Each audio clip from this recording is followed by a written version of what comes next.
So you may know that in historical Palestine, 78% of the area is now the state of Israel, and 22%, so the West Bank, Gaza, and East Jerusalem is under occupation. And the only sovereign in this territory is the Israeli government. Parts like Gaza and so all of Gaza and part of the West Bank have limited autonomy, and they operate within the constraints given by the military occupation. And also, as was clear in this film, 20% of Israeli citizens are also Palestinians.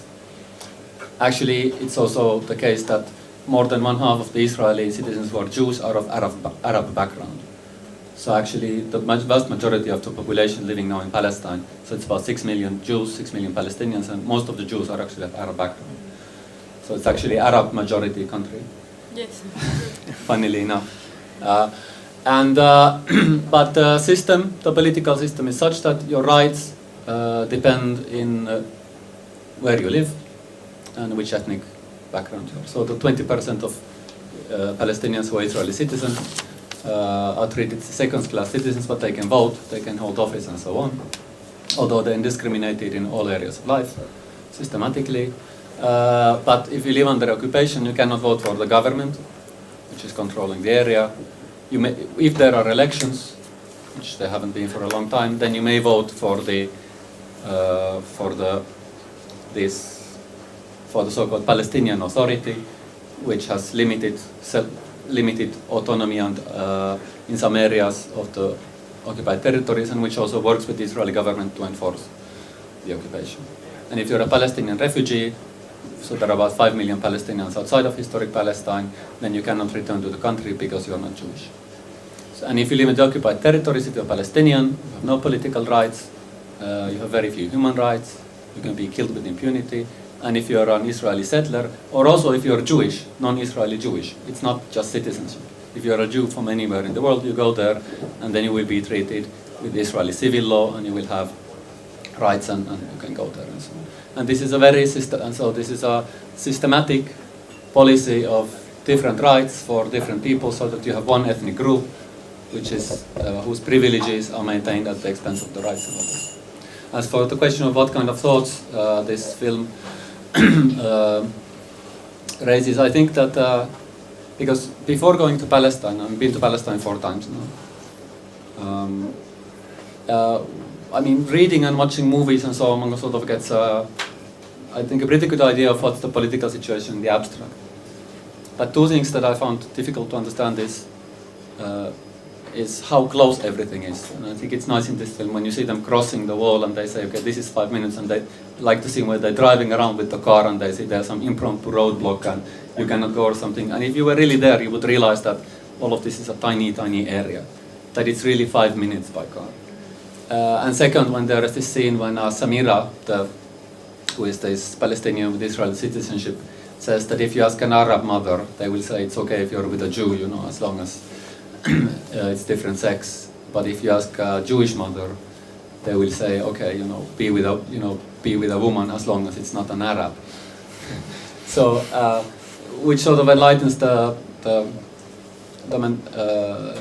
mentality. And also, I like the fact that there's this Israeli settler in the movie. I mean, one has to have a bit of sympathy for him, especially because he's stabbed by this during gay pride and so on. But it's funny because there's all this thing about Shushan, you know, that we hug and everybody loves each other, and nobody knows how much we have done for Arab-Jewish coexistence or whatever they say at one point on stage. And you have this settler who is there hugging everybody, and then he goes home and he says, yeah, I can never, you know, we could never withdraw from the settlements because all of the Arabs want to kill us. So maybe I'll let you continue. My name is Lara Sliman. I am Palestinian. I come from the minority who lives inside of Israel, and I always try to explain that we are Palestinians, we are also called Arab Israelis, and people think it's very complicated, and yes, it is a very complicated place, but still it's livable. I think one of the things that I was amazed by the movie and was like watching and thinking, wow, we are human beings, we have such a capacity to adapt to anything in life. Even occupation, even really hard, we do have this capacity to adopt, which is amazing. That being said, yes, there is an occupation, and the Arab people are highly oppressed, and it is hard place to live in as being different than the mainstream, whatever the society think, have the standards for you to be. And in another thought, actually, I was on the phone previously with Samira today. She's a nurse. We worked together in a hospital a few years back, and she's not together with the movie anymore. They did split 1 year after the movie, but it has nothing to do with the occupation or political reasons, just as couples that didn't work out. And she says hi to everyone. She sends her regards. Open for questions. Yeah, just a second. Does that bar exist anymore? They closed in the film part. Most of my life I've lived in Tel Aviv, so I'm more familiar of Tel Aviv gay society and Tel Aviv life more than Jerusalem. Jerusalem was always for me, it's a city that it's really hard to be in the first place, because it's exactly how the movie says, there's so much borders, and there's so many me, you, so much ethnicity and stress, and everybody really have kind of stereotypes against you, even only when you're presenting your name. And so I always avoid it, just go to visit, but so I have no clue if the Shushan is still there or not. Okay. My name is Avi Stoffel. I'm an LGBT Israeli Jewish activist for the past 35 years. When I heard of your distinguished event, I wrote and I said, please, let's be equal. Since you have a person that identifies as Palestinian, is it not right for your audience that there will be an Israel that will present a different maybe point of view? And by the way, the good news is the bar never closed. It closed for a week. It moved hands. It's still operating now. It's changing name. It's changing hands. The bar is working. But I think it's fair and good if your audience hear another point of view, which we may agree, but still. And I heard, no, our panel is full. You can't be part of it. I wrote you a week ago. I don't know who answered me. I'm sorry, may I ask about your political standpoint? I don't know. What do you mean political view? On what you have to? This is too broad a question. You can't say what is my political on what point. Well, for example, do you support some party in Israel? I support one power. That's the LGBT power in all the parties. And what you said, for example, it's not that you are not saying the truth. You are, but you only say, you cover a part of it. For example, in this movie, this Palestinian, if the audience here have never been to Israel, they don't understand. Why is he running away? Because Hamas is prosecuting him, not Israel. Now, this has been... I'm sorry, but he was in the West Bank. He was in the West Bank. Why do you know that Hamas in the West Bank was against him? You're sitting there, I am sitting here, so you have more power than me. That's why I asked to be on the panel. This is exactly why. For example, you said there are no elections in the West Bank. Well, it's true. One of the reasons there is no election in the West Bank is because President Abbas knows that if there are elections, it's going to be Hamas taking over in no time, and nobody is going to be able to leave in the West Bank. So he's holding his office 5 years longer than he needs. They should be already, and this has nothing to do with Israel. But he knows, and he's like 82. I'm sorry. It's simply not true that it has nothing to do with Israel. Mahmoud Abbas. So for the audience to explain. Yes. So there is a Palestinian. So at the moment there is a split between West Bank and Gaza. So Gaza is controlled by Hamas, and the West Bank is controlled by a party known as Fatah, which is controlling the part of Palestinian Authority that's recognized by most of the international community. So the Palestinian Authority on the West Bank has no legal mandate anymore. Its president is Mahmoud Abbas, and his term has expired a long time ago. And also there have not been any parliamentary elections, which the last time there was, Mahmoud Abbas's party lost.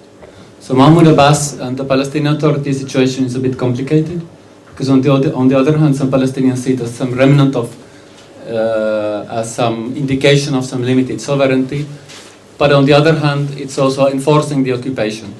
And the only reason Mahmoud Abbas is in power, the only reason Fatah is in power, is because they get diplomatic support, money and weapons from the international community, which is allied with Israel, because Palestinian Authority acts as a subcontractor for the occupation. So let's talk about Gaza. Most people don't know that there is a separation of territory between Gaza and the West Bank, and Israel is wedged in between. That's miles apart. But let's talk about Gaza. First of all, Actually, we are here to talk about the rights of gay and lesbian people in Israel and Palestine. Yeah, can I get to that? Because one thing that I don't know, maybe you know more, but one thing that of course there were these Israeli queer activists in the movie, but there wasn't a lot of Palestinian queer activists, and I don't know if you know more about, because I guess one reason is that shortly before this movie was shot, they parted ways. I don't know if you want to talk about that. So what? The Palestinian, Al-Quds and Al-Assad and Aswad, PQ, BDS, are not working with the Israeli queer organizations. I don't know if you want to say something about that, or should I say something about it? Probably you know more. I don't think I know more, but what I know is that that Al-Quds, in my point of view, they are in Palestinian as well. There's also left wing and right wing.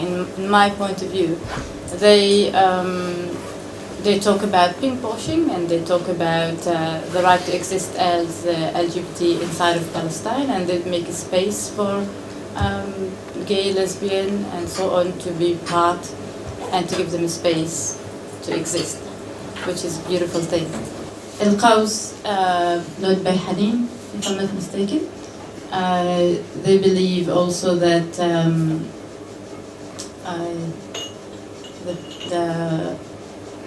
they go around and talk about places to exist, and they talk mainly about the social issue of Palestinians, about how to go out as a gay from Palestinian backgrounds, because it's not as easy as everybody knows. The Palestinians community and society is a bit more, it's a bit more man-controlled and so on. So they support this theme.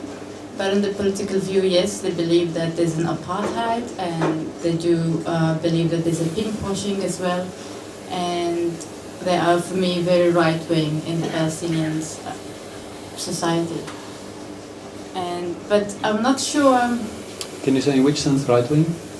The sense is that, for instance, when I hear Hanin, she will say something that I will not agree to talk or to be part or to negotiate anything with an Israeli organization. And I believe personally that it's not the way, because there is a vision for this place, and Palestinians and Jews can exist together, and can fall in love together, and can work together. So in that sense, I think it's very right-wing to be separated, to say, okay, are you a Jew? I don't want to sit with you on the same table. And I don't believe this is the right way, because we have to start talking. Yeah. So so maybe I will say something about this split. So because Israeli Committee Against House Demolition, so this is an organization founded by Israeli Jews, an Israeli organization. And and the official stand of there is this boycott movement, and there is the official stand as enlisted by the BDS, so Boycott, Divestment, Sanction National Committee, is that the Israeli organizations who agree to the Palestinian right of return, so that the Palestinians who have been ethnically cleansed from Palestine have the right to return to their homes. Those who agree that Palestinian citizens of Israel should have full equality, and those agree that the occupation should end. And all those Israeli organizations are partners, and you should talk to them. But the Israeli organizations which don't agree with this, then you should not work with them. And in any case, the cooperation should be such that the cooperation should be against the occupation, against the apartheid system. But it's also true that we have also had, even though I could work with Palestinians, we have close Palestinian partners and work on the ground. One of the things we do is rebuild Palestinian homes which have been demolished by the occupation forces. But there are also Palestinian organizations who have had real difficulty with working with Israel. So actually there was one funny case when there was sort of a joint march on Jerusalem by many organizations which was supposed to happen. And one of the organizers said, ICAT can come, but we will list you only as Committee Against House Demolitions, not as the Israeli Committee Against House Demolitions. But I think, but what I've read, and I have no experience on the queer situation on the ground, but what I've read from Hanin Maiki was that one reason for this split was that in the Palestinian community it's been especially difficult for queer people because they have also often been perceived as collaborators. So in the West Bank and in Gaza as collaborators and traitors, and one reason for this is that the Israeli occupation forces monitor what the Palestinians are doing. So they monitor video calls and phone calls and blah blah and so on, and try to find things which people can be blackmailed. So it can be that if you're a drug addict, or if you have extramarital sexual relations, or if you need some treatment or something, or if you're queer. And then people will be blackmailed into giving information and becoming collaborators. And apparently this has led to a stigma, according to Ani, has led to a stigma that has been associated that queer people are collaborators. And one issue was also when the Palestinian Authority was formed in the early 90s, and there was also pressure from the donor governments, so Western governments, Europe and United States, to improve queer rights. But then this came from above, so the idea was, so this is something that these governments, which are allies of Israel, are pushing on us without regard to what are the effects. So that was one thing that queer people wanted queer Palestinians wanted to make clear that they are part of the Palestinian society and that they are not traitors. So I guess, whereas apparently, and maybe you can give your own perspective, at least the Palestinians felt that what the Israeli queer organizations demanded was that they even Palestinians, you can be Palestinian but you cannot be queer. And for the Israeli queer organizations, you can be queer but you cannot be Palestinian in any political sense. And for example, I understand that there was that in 2009 there was a well-publicized shooting where an Orthodox Jew killed, I think, two Israeli gays and wounded numerous others, and then there was a sort of public uproar in Israel that this cannot be accepted and so on. And there was an event, and apparently the Palestinian queers were not allowed to work on stage for fear that they would say something political, whereas, for example, the national anthem was sung, and the Israeli national anthem is, of course, is a Zionist anthem, meaning that it's an anthem which emphasizes that Israel is Jewish, not that it's a state for all of its citizens. And then the Palestinian organizations decided that they will not work with these Israeli organizations, but they will rather both concentrate on improving this situation for queer people in Palestine, and also take part in these boycott campaigns as a way of being part of the Palestinian civil society and part of the resistance to the occupation. And in particular, part of these boycott campaigns is against pinkwashing, namely this idea that the problems that queer people face in Palestine are used to say, well, the occupation is not so bad. You asked for my Yeah. perspective. Yeah. First of all, I admire the way you talk. you touch a little bit here and a little bit there, and everything you say is true, but nothing is deep enough for an audience that don't know. For example, the first mistake, I think you understand the difference, but it's easier to present it to an audience that doesn't know. You take every Arab in the region and you put them in one bundle. Everybody is Palestinian. I never. I didn't say that. I said No, there are 6 million Palestinians instead of historic Palestine, 5 million refugees outside of course. I just never a minute. said that. No, listen. It's the basic is that we don't agree. So I don't. Let me talk. That's what I understood of what. But you mispresented what I said. No, this I never is said what that. Wait a second. This is what I understand. You even called Jewish refugees that came from Arab countries. You call them Arabs. I don't think there is one person in Israel that will agree with your. I said that they are of Arab background, and in fact, there are That's people. true. No, I don't think it's true. Listen, we don't agree, so let me finish. I'm sorry, but according to official statistics, more than 1/2 of Israel But is if on you Israel. call them, look, there is a difference. I'm Jewish, and I assume you're not. So let me give Thank you you. for that assumption. I assume maybe you are. I'd love. Welcome to the club. Look, first of all, the two organizations that you quoted, Chaos and Aswat. The only way they can operate is under Israeli democracy. Because if they will be marching in Ramallah... I'm sorry, there is no democracy on the West No, Bank. The West Bank is under military occupation. Let me finish. I distinguish between West Bank and Israel. I distinguish it completely. Because history of 19 years is a minute. And it was, for 19 years, it was in the hands of the Jordanian people.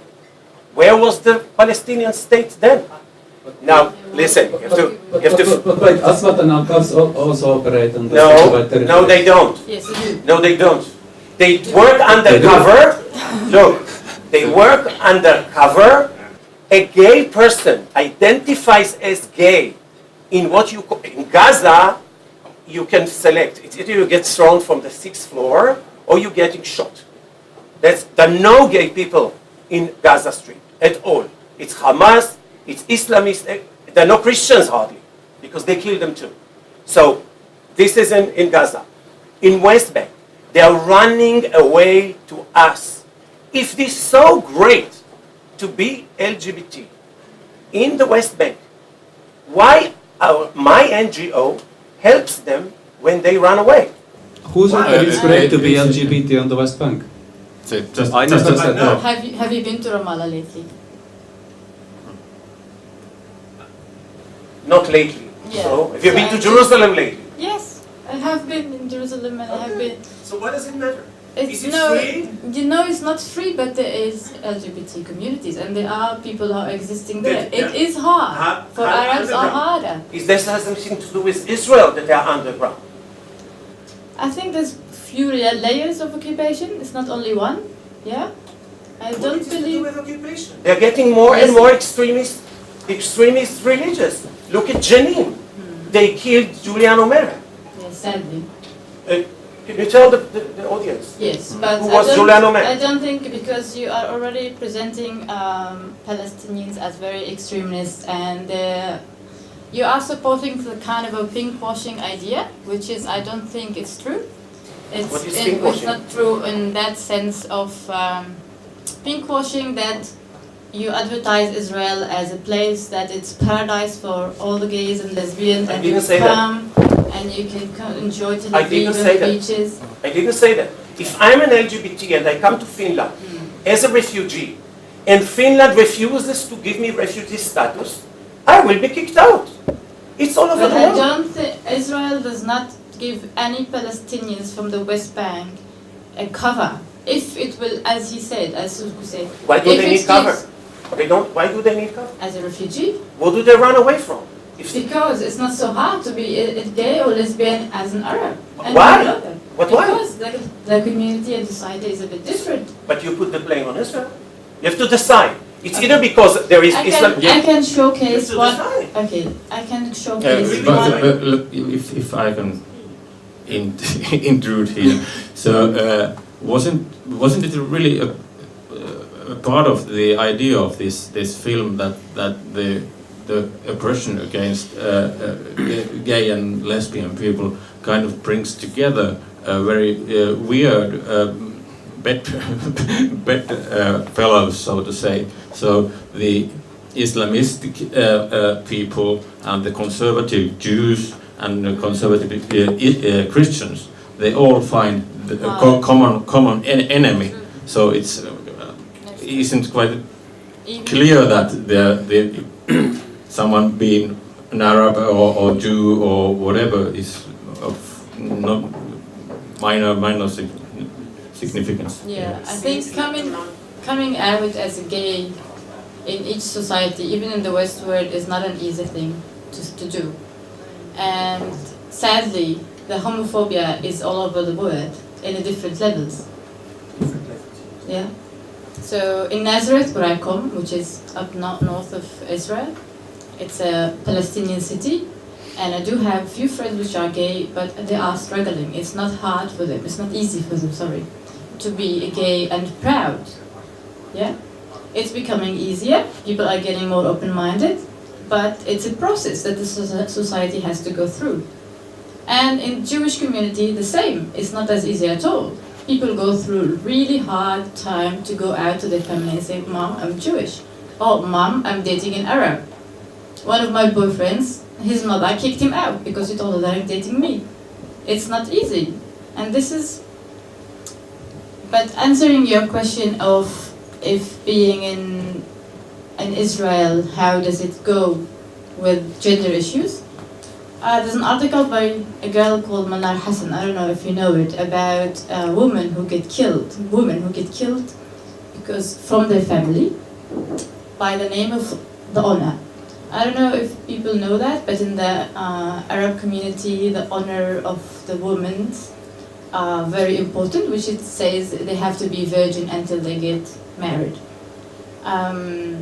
So if a woman does ar, which is a shame, the guy, the man in the family, they have the right to kill them. And they are honored by that. This is how they takes the honor back. However, this woman run to the police, to the democratic Israel, to the democratic government that's supposed to have democratic rules and rights upon everyone. But the government does not give them a safe place to be, and otherwise they give them back to their family. And a week or 2 weeks after, these women are murdered. There was few, and not one, and not two, and not three cases that this has happened. And this is what I hold myself against the government of Israel, where it's not democratic for everyone. And It's amazing. that's it, carry on. It's amazing. You know, just 4 days ago, the third largest party in the parliament is an Arab party. Two people officially elected are bigamists. Now look at the bigamists. They have 2 wives, which is forbidden by the law. If the state does something, people say, why do you interfere in the Arab community? If the state, yes it is. If the state does interfere as you request, by the way, as you should know, again, the number of honorary killing is going down. But the problem is that the leaders, I met with Zahalka, you know him? He's one of the leaders of the Arab community, and I asked him this question a week ago. Why are you quiet? Why do you keep quiet against LGBT terrible violence in your community? Why do you keep quiet against female violence? I swear to God, what he said, this is not among the issues I will deal with. This was 10 days ago. So, if we interfere, we are an outside power. If we don't, it's a very difficult situation. It's getting better, but it will take time within Israel. Again, the same as the territory, as the West Bank. It's the same. If Israel interfere, it's occupation. If Israel doesn't interfere, why don't you do something? I'm sorry, but can I mean, I find it shocking to sit here and listen to you claim that if Israel interferes in the West Bank, people call it occupation, implying that all they want to do is help. No, she talked about Nazareth. That's not a West Bank. Yeah, but you said occupation, Yeah, you did refer. and you talked about the territories. We talked about. I answered a different question. So, but do you agree that West Bank and Gaza are under military occupation, and that this is not not some gesture of benevolence? No, but again, you can separate it. If the option is that in order to make you nice, we have to die with Iranian missiles, then let it be like this. Do you want to talk about the tunnels in Gaza? I think it's a good question. Your audience doesn't know about it. Actually, Why would they dig tunnels? Don't underestimate them. Okay, it's glad. I'm even glad. I'm happy. Listen, a couple of weeks ago I was in Oslo. Most of the audience didn't know, so I apologize. Let's talk about the tunnels. Let's talk about the gay and lesbian rights. So actually, so actually, there was the question made about pinkwashing. Maybe I will say something about that, because this issue is not confined to Israel. So there is a conscious. But maybe I will begin with Israel. So there is a conscious attempt in Israel by the Israeli government and also by other organizations who are supporting apartheid to use the real gains of the LGBT community in Israel, which I think everybody should support their gains, to avoid discussing the apartheid regime, avoid discussing the occupation. So the idea is that let's not talk about the siege of Gaza. Let's not talk about the occupation, let's not talk about settler violence, let's not talk about the wall, let's talk about how great it is to be gay in Tel Aviv. And this has two sides, obviously saying, look at how terrible it is to be a gay in Palestinian communities, look at how terrible it is in West Bank or Gaza, and look at how wonderful it is in Israel. And I'm sure, you would agree that it's easier to be a gay in Israel than it would be certainly to be out as gay in Israel, than to say in the West Bank or in Gaza. So it's true. It's easy to be gay in Tel Aviv. Yeah, okay. Outside of Tel Aviv it's harder. Yeah. And I think, of course, we should support people who are Palestinians under oppression, just like we should support queer people who are under oppression. But this idea of pinkwashing, I think, is quite interesting because it's part of a conscious strategy. So, for example, the Israeli government will pay people to go to pride festivals, just like they pay Israeli people, for example, to go to world music festivals or whatever, and to say how wonderful it is to be Israeli. So your expenses will be paid, and you should not say that you are acting that you are acting for the government.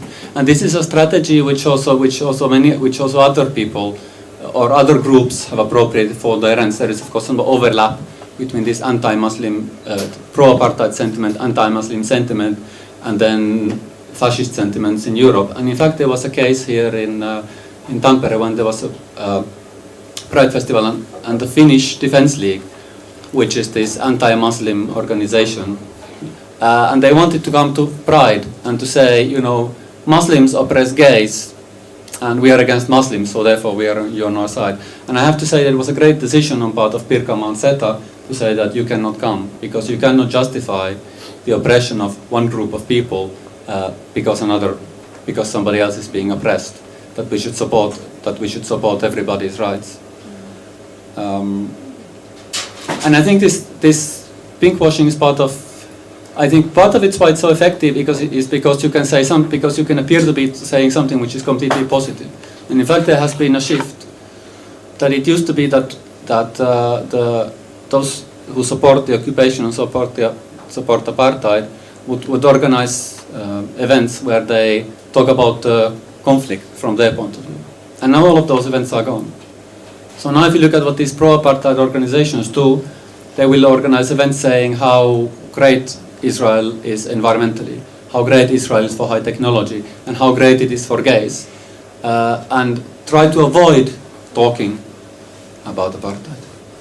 And I think it's insidious because then you could be said, why are you opposing this? Why are you opposing gay rights? And of course that's not the point. I would say something about Tel Aviv. Last summer we did film a movie about the conflicts, and then we interviewed a few people from all over Israel and the West Bank.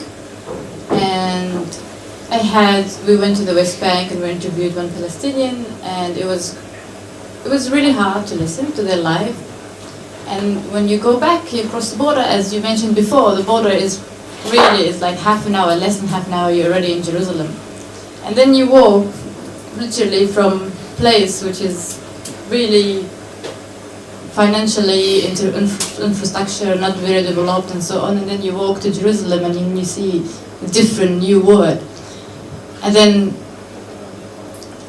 my friends would say, come, let's go and have a beer. I say, how can you do that? How can you go, listen to people's misery and to see how much people are really suffering in Ramallah, and then you go to Jerusalem and just forget all about it and just let's carry on your life. Of course, you have to, because this is life.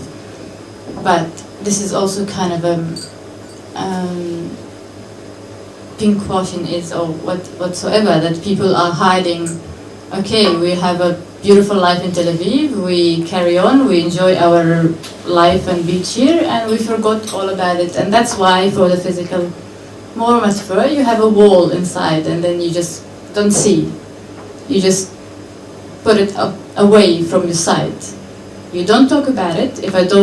Even with my Jewish friends, they are very close and I love them so much. But when we talk about the politics, they will say a few words and then they will say, oh, but let's not talk about the conflicts. And it's very, very common in Israel. And I find it really, really hard. How can you live in a place and not really deal with what the consequences of where you're living, where's your tax money going? So many of them never saw the wall even, and it's really hard in reality. If I may add sort of a short personal note that when I've been as an activist on the West Bank, and then going from there to Tel Aviv, and I think seeing Tel Aviv is worse than seeing 5 more demolished houses, because West Bank. So when you go, it's under military occupation. The infrastructure is underdeveloped. The infrastructure is destroyed, and you have walls and checkpoints and soldiers, and in Hebron also settlers and so on. And when you go to Tel Aviv, which is 45 minutes away, everything's normal. It's this beautiful Western Mediterranean city, modern, liberal, nice, and the more normal it is, the more abnormal it seems. Yeah, I agree. This fundamentalism and the religious and the aggravation of religious tension is not unrelated to the occupation and the apartheid regime, even though it's not based on religion. So one thing is, of course, that this religion has been used by Israel to justify its claims, and also, of course, the religion. These things which are presented as eternal, unchanging, are very malleable. So, for example, when East Jerusalem was occupied by Israel in 1967, and some of the paratroopers who conquered went on to the Temple Mount, and there was a curse laid on them by some rabbis, because the idea that you are not supposed to go there until the Messiah comes. And now there is a strong movement in Israel that they should reclaim the Temple Mount, that some people in Parliament, although it's not, even some in Parliament are saying that you should destroy the Al-Aqsa Mosque and rebuild the third temple and so on. So you see that when there is this political claim to East Jerusalem, then you justify it on religious grounds, and then it feeds into this religious extremism, which then, which again feeds into politics. And of course, it's the same that if you think of these Islamist movements. So if you think of Hamas, or even the more extremist jihadist movements, which you have now in Gaza, which are fighting Hamas. So that you see that it used to be that the resistance to the occupation, which was led by the PLO, was by these secular organizations. You have the PLO, or you have Fatah, then you have PFLP, which is Marxist-Leninist, and these other groups. And then after the failure of that, in the 90s, or late 80s when Hamas was founded, and then in the 90s when it became prominent, when it was clear that these old resistance movements, certainly the PLO, Fatah, had turned into, or let's say in many people's view, they had turned into collaborators with the occupation, and certainly part of them are really enforcing the occupation. And then, which then opened a space for these Islamist movements, and then which then feeds into the fundamentalism, and so that fed politically, it becomes more religious, and then it feeds back. So it's true that it aggravates the situation. Of course, you can also see this in Gaza, that now Gaza has been under siege, under this terrible, inhumane siege, and you see that there are now more and more extreme groups which have now started to challenge Hamas. I'd like to point out one point and one question. I'll point out that it's true. Again, you present things as if they are objective, they were born yesterday. Yes, it's true. They're extremists on both sides. There is a difference. These crazy people that call, take the mount, etc., etc., there is no Israeli or Jewish national movement that says, kill the Palestinians, take the mountain. It doesn't exist. They are, yes, they're loud, but they're a small minority. The other way around, and this what influenced the Israeli minds, is that there is a national movement that says, and I believe what they say, if the leader of Hamas says, it doesn't matter, there's no negotiation of peace, we'll take it all over. He says this day in and day out. And I truly believe what he says. And I trust him. That's his belief. This is a point, the difference. You point out as if two things are objective, but they're not. One is the crazy minority that has very little support, and the other one is a huge national movement. The other thing is a question. Can you describe the emblem, the symbol of the PLO? The PLO, but do you mean the Fatah emblem where Yeah, they have yeah. assault rifles? No. It's not the PLO. Over what? Over what? Over the map of all of Israel. And 2 weeks ago, 3 weeks ago, Mahmoud Abbas said, before I die, my dream is to have Palestinian state all over the Waqf. Waqf is a holy land. The thing is this, people who don't know think, okay, there was an occupation, and that PLO was established to free the occupation of Israel. Most people think that. It's not true. Fatah was established years before the occupation. The first terror activity was done in 1966 against the only sweet water reservoir of Israel. They were not established to free occupation. There was no occupation. They were established to take all over the territory. They say that. I believe them. Yeah, so maybe I'll answer what do you want to? So maybe I'll answer just briefly. I didn't mean that there is parity. However, the situation is the reverse of what you described, in the sense that Hamas leaders, including Ismail Haniyeh, the Prime Minister of Hamas, have said repeatedly that they are ready ready to agree to a two-state solution. That they are not fighting Jews as Jews. That they can coexist with Jews, but they cannot coexist with the occupation. How sincere these sentiments are, because it's true that in Hamas you also have other voices, but if you ask what the leadership is saying, the leadership has been saying this for a long time, and they have also, for example, when Hamas won the elections in 2006, before that, they had held unilaterally a ceasefire over a year. Ceasefire which was not returned by Israel. Now, whether they are serious with this, it is impossible to know unless you start negotiating. Now, if you ask what is the position of the Israeli government, so if you ask the Likud, which is the biggest party, so in the Likud charter, it says that they will never allow the establishment of a Palestinian state, and all of these lands will be in Israel. It doesn't say that. Well, The Prime Minister talked 3 days ago. I encourage everybody to Google the Likud Charter, which actually says that. Now, as for and Netanyahu has of course openly also said there will not be a Palestinian state. Now, if you look at what is so that's the conservative supporters of apartheid. If you look at the liberal supporters of apartheid, which would be the Labour Party and Hatnoa, which together as the Zionist Union came second in the elections, getting 24 seats. Likud got 30. Then their plan, as Herzog, the head of Labour, said, would be that they will keep East Jerusalem under Israel, so East Jerusalem, which is under occupation. They will keep settlement blocks, which means they will keep part of the West Bank, at least Ma'ale Adumim, Gush Atzion, maybe also Ariel. They will keep the Jordan River, so the Jordan is the border between the West Bank and Jordan, as the security border of Israel.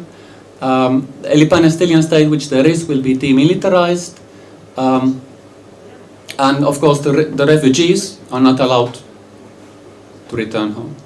So, which means that this plan approaches from below the level which the South African government granted to the Bantustans. So it will be a splinter territory, no military troops, even the Bantustans had some military troops, and controlled by Israel, and explicitly said that Israel keeps security control over this area. So you can choose between conservative apartheid, which will say, we will never allow the name Palestinian state to be granted to any piece of plot, any land. And the liberal version, which says, you can have your Bantustans, and you can call it a state if you want. As for this question, it's of course true that PLO was established before there was an occupation, and you're completely right that this goes way before 1967. I completely agree. It goes back to all the way to 1948, when the State of Israel was established, and in so doing, over 700,000 Palestinians were ethnically cleansed from the territory which became part of the State of Israel. Over 500 towns and villages were cleansed and destroyed. People were driven from their homes, and when they tried to return, then they were killed in the thousands. And so, and it's of course true, and I think it's completely true that one has to view this thing in its entirety: the refugee question, the occupation, and the rights for Palestinian citizens of Israel. And this is also what Palestinian civil society has been saying. Last week it was the election of Israel, and I know that racism in Israel has been celebrating for the last years. And the last year it was the day of the voting, so Benjamin Netanyahu, today is the Prime Minister of Israel, he was elected again. He said, he went to the TV, national TV, and he said, go vote, the Arabs are coming in thousands, they're coming in buses. Beware. Something like this, he said, go vote. I heard this, I couldn't believe my ears. It's shocking. It's shocking that the Prime Minister of Israel, he can say such a statement. He can say, beware, as an Arab, you're a second-class citizen. You're coming to vote, but we don't want your vote. And I think you would agree. This statement that he said, it was outstanding, outrageous. I couldn't believe really my ears. And the fact that he got re-elected again, it just ensures that Israel is not going any further for peace agreement. Sadly. It's horrible. I was so sad the day that the Likud got elected again. But on the other side, on the other hand, you look at it and you're like, okay, maybe now the world will see that there's no other options. There have to be international intervene. There have to be international pressure on Israel and the government in order to stop it. Otherwise, that's it.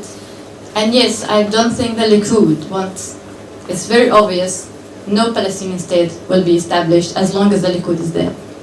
I'm actually a little bit, I didn't expect it to be political, but of course it's Israel and Palestine. But I thought that maybe if there's a questions more about the social life of Palestinians or Jewish community or queer community, that would be, I think maybe that was the case of this argument rather than to be political. Yeah, sorry for going on. No, it's okay. Yeah, but do you think that the Israeli right wing or even European right wing is kind of using the fundamentalist Muslims for their own agenda? Like in Holland, for some like 10 years ago, there was this Pim Fortuyn. He was a gay activist, but he was also very fiercely anti-Muslim, and he kind of maybe because he coined or he showed what pinkwashing actually is about, that being anti-gay was like part of being Muslim or part of being Arab, while being anti-gay in Western society is only a minority and something really weird that is going away. But it was the way he put it. It was like there is no freedom for or possibility for freedom for gay people in Arab cultures. Yes, I will believe that there is. Simply by me, being free to be having my own free life and being out there as a woman, and few friends of mine also, they are gay and they're proud. Still, I'm saying it's not easy, but I don't like to connect Islam with the Arab society, because there's, in the last years, of course, there's anti-Islam movement or anti-Muslim thoughts towards Arabs and towards Islam, and which is the head of racism, I think. Just saying, what's your name, and you're a Muslim, you're like this, you're like this, you're like this. And I believe the problem there is much more in the social system, and that Arabs needs to work, or societies. But saying Arabs is very major word to say, because Arab the fear in the whole world, of course. There's Arabs in Finland, there's Arabs in the Middle East, and so on. But the last years of, I don't know how do you call it, going back to Islam, but it's not going back to Islam, it's being more extreme Islam, becoming part of the social part of Arabs. I'm really against it, and but still it's there. But there's many people who are stand to it and who say no, that's not who we are, and no, we have the right to be there. No, I don't believe in Allah in any case. Maybe I was born a Muslim, but I don't believe in Allah. So there is the space to do that. And not all Arabs are primitive, and not all Muslims are primitive. Of course not. But it's sadly one of the racist thing today against Muslims. Yeah. Is that your question? Yeah, more those. May I comment? There is also this phenomenon called colonial feminism, which means when you think that we have to bomb Afghanistan, we have to support the bombing of Afghanistan because the situation of women's rights is so poor in Afghanistan, and the same, and this is the same which applies to sort of queer rights. And I think it's noteworthy that in these arguments, almost always, not always, but almost always, the people who are presenting them are not the people who are defending women's rights or queer rights at home. So that it's used sort of to support these sort of colonial agendas, racist agendas, by projecting these things somewhere on the outside. that homophobia is somewhere which is somewhere there on the outside, that problems with women's rights are somewhere there on the outside, or even saying, look at how bad they have it, why are you complaining? Very evident also in the Finnish political scene. Yeah. Yes, yeah, sure. Yeah, because many people in the Finnish right wing or authentic Finns or whatever, they want to represent. They want to see Muslim world as a primitive world where women are oppressed and all that. But then it would be logical, of course, for them to allow all Muslim women to come to Finland where we can protect them. But that's not on the agenda, I think. That's not the answer. No. Yeah, I believe that the change has to come from within. The change for a society or community to rise. And that's mean education, that's mean giving the woman the right to vote and to be. But coming from above or running to Finland and seeking help is, of course, in some cases, you have to do that if you come from a very strict community and you cannot be there as you are. But I believe in a personal level that each one of us, you have to live freely, and freedom does cost something. So if you choose to be queer or you choose to be gay out there in your Palestinian community, it will cost something. Like the guy from Ramallah, he did give up his family. Yeah, but for instance, I do believe that this is the right choice, because otherwise he cannot exist as gay. And this is the sad things about being part of being born in a very extreme society. Yeah. But it's better to live your life fully than to die while you're living, no? So I think my understanding is that in Israel, and certainly I know that in the United States, one sort of strategy used by oppressed queers has been basically to say that society doesn't have to change radically. You just have to recognize that the normal doesn't have to change, you just have to recognize that we are normal as well. So like in the United States, one big thing has been that this don't ask, don't tell. So that gay people should have the right to serve in the military, which is doing horrible things all around the world. And this is the best expression of your equal rights as gay. Or in these Israeli gay pride parades where Israeli flags are handed out to people. And it's also a bit different, by the way. So one can criticize all nationalism, but in Israel, I think it's the nationalism of Israel is different than the nationalism in Finland, in the sense that in Finland the idea is still, even though there's discrimination and racism, the idea is that the country belongs to all of its citizens equally.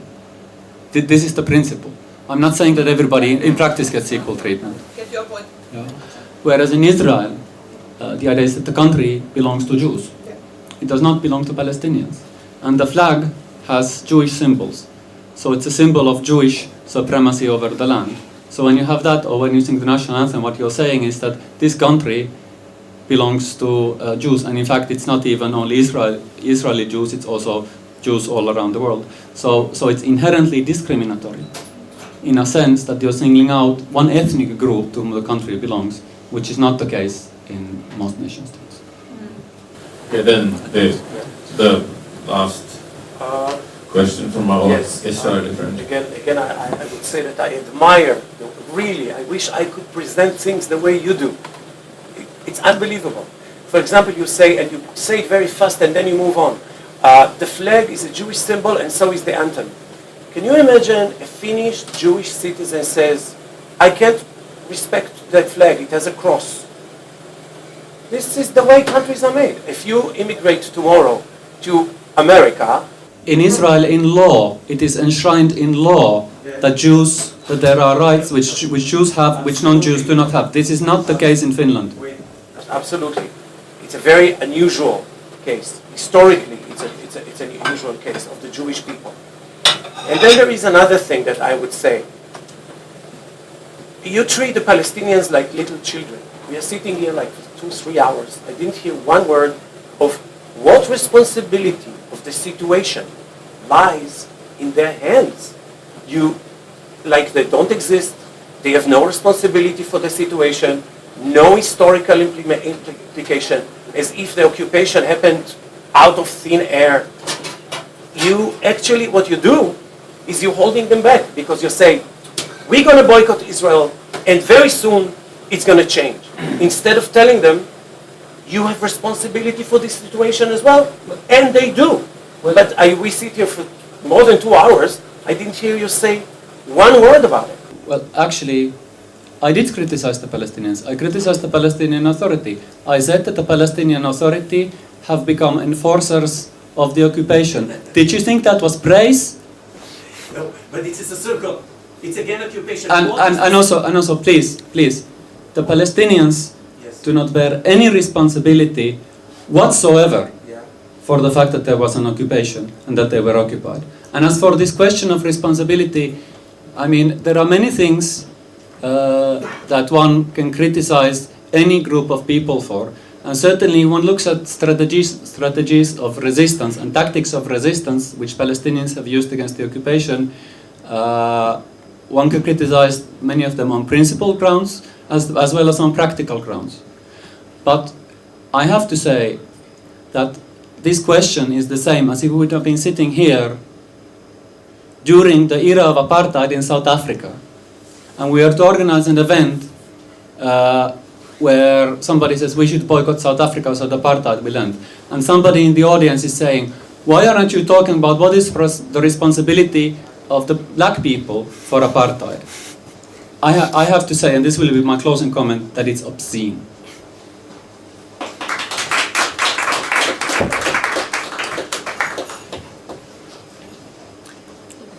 Okay, to close this fierce discussion, I'd like to ask you to one more question. Do you see any hope in this situation? I mean, based on this discussion, the hope doesn't seem very, very big, but please say I'm wrong. Yes, it's one of the million questions. It's really hard, but I tend to believe as long as Samira and her partner can fall in love, there is hope. There is hope. There is hope that we can cross borders and we can talk and we can make it happen. I don't see it happening. I don't see the future happening, but I would hope so. I will work on it. Yeah.